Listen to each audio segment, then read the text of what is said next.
welcome back to part 2 of Ask the King for December 9th, 2010. We got some more questions to dig into, so let's go right ahead. The first one is from T-Bone105, and T-Bone says, do you think that people that say no homo after everything are secretly gay?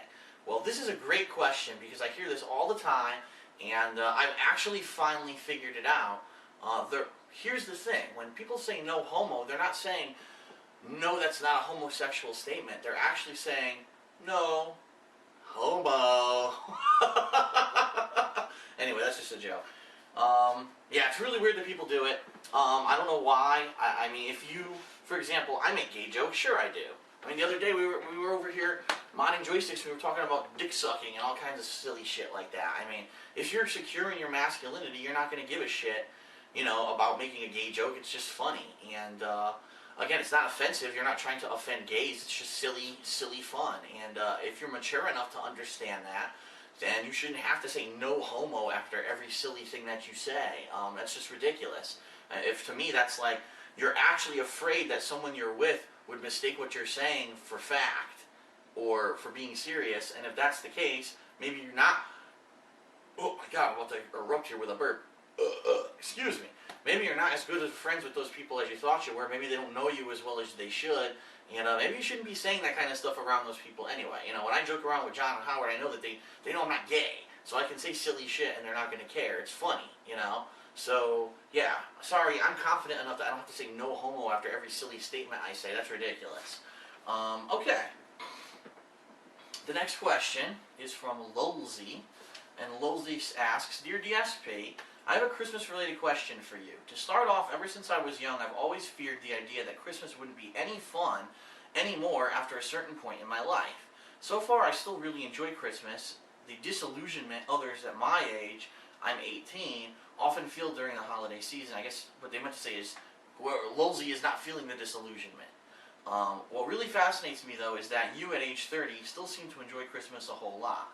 I find that positively astounding and quite inspiring, to tell the truth, and I want to know what it feels like. How does it feel to find joy in a holiday a lot of people your age feel they're finished with? And what do you think kept you in such high spirits during the holidays after all these years? Best regards and happy holidays. Well, Lolzy, I'll let you know in 2 years when I hit 30 because I'm only 28. Alright, the next question is from... No, I'm kidding. I'm not going to skip the question. Good question. Really, the bottom line is this. The people who feel disillusioned with holidays, usually it's because they never understood what the holiday was about to begin with. For me, Christmas isn't a religious holiday. Christmas isn't a commercial holiday. It's supposed to be a time of the year when you feel positive, when you think about your fellow man, when your spirits should be uplifted. You know, there's people who are down and out, and, you know, the Christmas spirit can sometimes get them going. And for me, people, like you say, you're people that basically, they don't keep high spirits, people that feel like, oh, they're no longer a part of that holiday, I'm finished with that holiday. It means you never understood it. You thought that it was about buying presents and getting stuff for Christmas, or you thought it was about some religion that you associated with the holiday. And yes, we all know it's associated with the Christian religion, but the bottom line is, for most people, it's really not about that anymore. It's about just a feeling of positivity and happiness and caring about your fellow person. You don't have to be a Christian to celebrate Christmas, or at least to be a part of the Christmas season. And it really is a shame that there's people that turn it into such a freaking extremist religious thing that, no, you must celebrate Christ at Christmas and all that.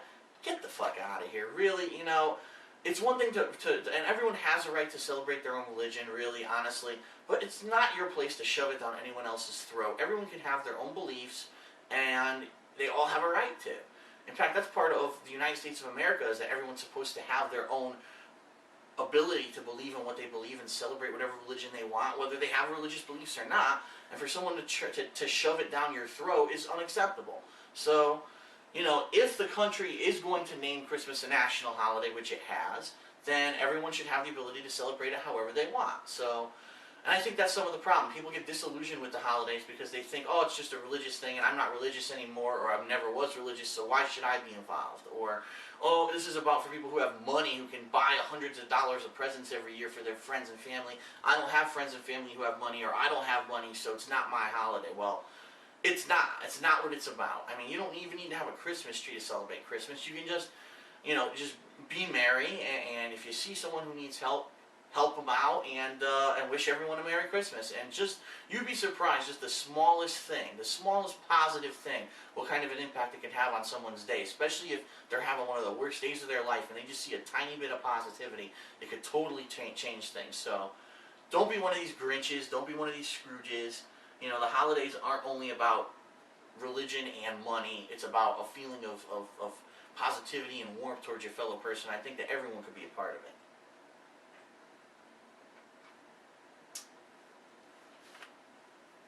Now that I've said that, let's go throw some feces at the carolers next door. No, I'm just kidding. Alright, the next question is from Iron Metal. And he says, what are your thoughts, I paraphrased it, but he says, what are your thoughts on Mark Wahlberg being chosen to play Nathan Drake in the Uncharted movie? Now, don't get me wrong, not that Mark Wahlberg, I got marbles in my mouth. Not that Mark Wahlberg is a bad actor. I think he actually is a good actor. I think the past couple movies he's been in have been shit, and it's not his fault. I mean, The Happening was an awful movie. But anyway, I don't know if you've heard of this, but actually, this Uncharted movie that was started out as it was going to be an adaptation of the game. It's going way down the shitter. They've already completely changed the plot. They're saying now it's going to have nothing to do with Nathan Drake or the other characters from the game.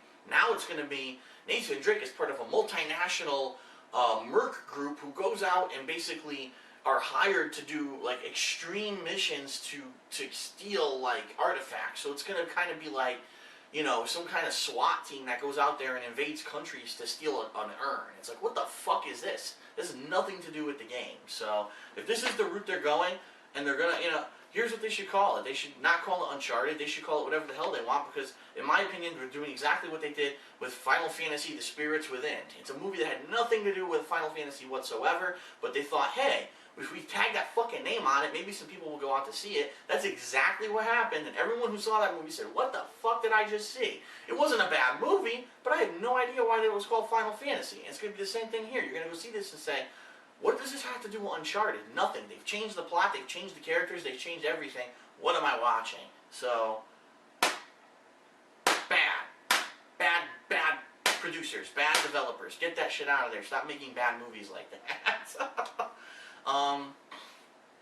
This one is from Piretta Blaze, and her question is, what's your drink of choice when you're playing a game? Well, it depends. If I'm doing a serious playthrough of a game, usually this is actually filtered water. I actually have a Brita filter, and I use that. Or if I'm feeling like tired or whatever, sometimes I'll drink some Gatorade.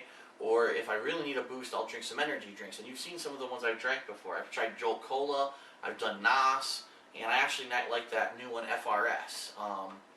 Now, if you want to know if you're talking drink, like adult beverage, usually something like not a heavy beer. I'll drink like a light beer, like a Heineken Light or something like that, or maybe Blue Moon. I do like Blue Moon a lot. And that's more for like playing through, and I'm doing it for fun. Like for example, when I played Indigo Prophecy this year, I was drinking like lighter beer. Now, if you're talking like hardcore, I'm fucking getting wasted when I'm playing, like what I did with some of my Fallout 3 playthrough 2 years ago, or like I actually did with the end of Splatterhouse this year, because I just wanted to beat the fucking game and it was such a grind. I would probably take, I don't have a glass here to show you. Yeah, let's say that this is a typical glass that you drink a hard drink in. You mix it like a rum and Coke. I'd probably fill it about this much with rum and this much with Coke. So just a spritz of Coke in my rum on ice and rum on the rocks, and that'll get you going. After a little bit, you'll start to slur your words. So I don't recommend that, kids. I don't recommend doing that on a regular basis. I don't do that on a regular basis. Okay. This question, next one, is from JV Jordan. And the question is, Dear Phil, I wanted to know what you wanted for Christmas. You've been giving to the fans so much lately, and I was wondering what you wanted back from the fans. Well, interesting question, and I appreciate that you actually asked something like that, because it's not often that the fans actually would ask, someone like me what I want. And the honest answer is this. It's not anything physical. It's basically, I just like you guys to, number one, have a great Christmas and enjoy the holidays with your family. And number two, to continue to do what you've been doing. Watch, rate, participate, and just participate on the website as well. Now there's almost up to 6,000 members on the website, thekingofhate.com. And the one thing that I could ask for is that, in addition to doing what you're doing, spread the word. Because like a lot of people have said, I actually saw a question. I didn't put it in my questions because it's a question that's been asked 100 times. But the question is this: Phil, why is it that there are other people who do video game playthroughs on YouTube that have 3 times as many subscriptions as you, but they're not funny? I don't get it. And my answer is, I don't fucking know. Maybe it's because I don't professionally promote my stuff. I don't do the promoted videos thing on YouTube. For whatever reason, YouTube really doesn't like to put me on its featured videos page. I've noticed that. And maybe it's because of my language or whatever. That could be. I'm not sure. YouTube keeps refusing to make my gaming channels partner channels, regardless of the fact that there are other channels out there, like Chugga Conroy, like Machinima, who constantly put up gaming footage, and they are partner channels.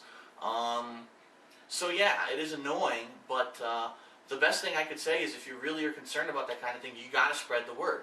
You gotta tell all your friends out there who play games, screw these other channels that have really crappy content or content that's so focused on one style of game like FPS games, and go look at someone who's funny and who plays everything. I mean, now that this is going to be my full-time job for at least a little bit, I think it's going to have great potential to grow. I'm going to be able to focus more on what I'm doing. I'll be able to sit down and consider more what I want to do rather than just rush through stuff, which is what I've done a lot in the past 2 years. And to branch out, like I've said, I want to travel. I want to meet people in person. I want to get my name out there. Why is it that there are people like Spoonie and the Angry Video Game Nerd, and when they go to gaming conventions, they're like the special guest, but then I actually look and I find out that half the time, like some of these people, I'm more popular than them. It's just that there's no gauge, there's no one area that says, oh, by the way, he gets this many views, but he gets this many views, and he has a website that's popular, and he does this and this and this. It doesn't exist. So a lot of people might not even know about me because they're so focused on these other circles. Honestly, that's what I think it is. I think people kind of focus on one thing that they like a lot on the internet, and then they just watch that one thing. For example, when I found about the Angry Video Game Nerd like 5 years ago, I watched him hardcore for like a year. I loved everything he did. But then come to find out there was a bunch of other stuff like that guy with the glasses, sure, Spoonie, he's pretty entertaining. There's a bunch of people out there doing interesting stuff, and it wasn't related to the nerd. And it was like, wow, I've been missing out because all I've been looking at lately was the nerd. And so basically, I think people get this tunnel vision, and they don't branch out. And I think a lot of people do that. Maybe they see Chugga Conroy and they say, wow, oh, that's pretty good sub, and I'll just watch him from now on. And they don't realize that there's other people out there that do it. Another thing that I really think hurt me is that my channel got shut down, partially this year. I think I had a head of steam. I was, going full speed ahead. I had like 70,000, almost 70,000 subs, and then getting shut down for a month, a lot of people left and never came back. Or a lot of people are still, for whatever reason, because they don't spend a lot of time on YouTube, they're not aware I have other channels. They think that the Dark Side Phil channel is still the main channel. I don't know what else I could possibly do. I've got the fucking links to all the channels there. Every time I put up a new video on another channel, I put it on the Dark Side Phil page, and it blatantly says it's on a different channel, but they just don't listen, these people. So I don't know what else to say. But I would say this. I think another reason is a lot of people don't like their inbox spammed, or if it gets spammed, they only want it spammed with one type of video. And the way that YouTube is set up is that, unfortunately, if I'm doing a playthrough and someone subscribes to my videos, it fills their inbox with my videos, and they get frustrated about that. So, anyway, all I can say is this. What I would like for Christmas, please keep doing what you're doing. Watch, rate, and participate. Spread the word about me, and hopefully, in a year, if I can double my popularity, this will be something that I can lock and say, this is my job, and here's why, because I can prove that there's verifiable income coming from here that's constant, that's not going to go away, and this and this and this and this, and then I can make this into a professional business, and we can branch out and really start growing. But for now, I need a little bit more security before I can even look into doing that kind of stuff. So we'll see what happens, but I don't need anything physical from anyone. I'm just want you guys to keep enjoying this, and think of it this way: if you keep rating, and participating, I will keep being able to do this, and therefore it works for both sides. You know what I mean? So let's just keep doing what we're doing. All right. 2 more questions. One of them's quick. What are those rolls behind where you sit on top of your desk? They have blue legs and a cylinder on the top. It's called a lint brush, a lint roller. And you go like this and you get lint off of you. I know that was a very exciting question for everyone. I have no idea why he asked that. That was from Puppet Doctor. Well, actually, I think that might have been a woman. But anyway, sorry. All right, last question. This is from JRU346. Would it be possible for you to offer more affordable signed memorabilia for your fans? I, for one, would love to purchase any autographed item, photographs, fan art, or cafe press items, but I don't have the disposable income required for the big-ticket items that you've been auctioning on eBay, such as the joysticks. I'm sure there are plenty of fans like myself that don't necessarily play fighting games, e.g. joystick products, that would be more than happy to purchase more accessible novelty gifts. Also, please forgive me if you've already covered this. I haven't, so very valid question.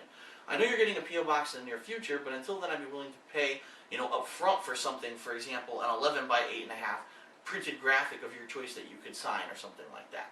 Anyway, up until this actually turned out to now being working out as a full-time job, I never even thought about that because I was like, that's silly.